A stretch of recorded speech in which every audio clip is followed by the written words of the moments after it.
আমি ঢাকায় নেমেই যে পরিস্থিতি, আমি মালয়েশিয়া থেকে আমি অনলাইনে দেখলাম আইন শৃঙ্খলা পরিস্থিতির চরম অবনতি চলছে।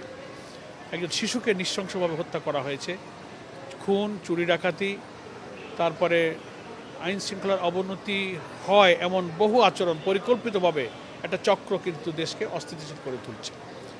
এইটার বিরুদ্ধে আমরা দারুণভাবে উদ্বিগ্ন, আমরা এর তীব্র নিন্দা করি।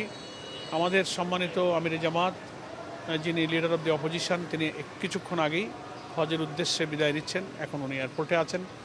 উনিও নির্দেশ দিয়েছেন, আমরা সিদ্ধান্ত নিয়েছি আজকেই আমরা এর প্রতিবাদে বিকালে বিক্ষোভ মিছিলের ডাক দিয়েছি। সে বিক্ষোভ মিছিলে আমরা সবাই ইনশাল্লাহ থাকবো।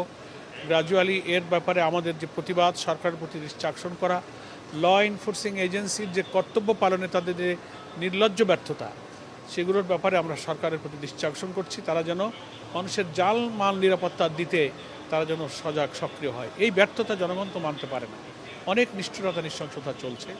এই জন্য আমরা দেশবাসীকে সচেতন থাকতে বলবো। পুলিশ প্রশাসন, আইন শৃঙ্খলা রক্ষার দায়িত্বে যারা আছেন, সরকারের যারা জনপ্রতিনিধি আছেন, প্রত্যেকে সচেতন না হলে আমাদের দেশের মানুষের জানমাল নিরাপদ থাকবে না। জুলাই বিপ্লবে মানুষ কিন্তু একটা গণতান্ত্রিক সরকার এই উদ্দেশ্যে কায়েম করেছে যে মানুষ একটু শান্তিতে বসবাস করবে। সেই আশার ক্ষেত্রে মানুষ কিন্তু এখন নিরাশ হতে শুরু করেছে। সরকারের একটা বিরাট দায়িত্ব। আমরাও বিরোধী দল হিসেবে এই আইন শৃঙ্খলা স্বাভাবিক রাখার ক্ষেত্রে প্রয়োজনীয় ভূমিকা এবং সহযোগিতা রাখব।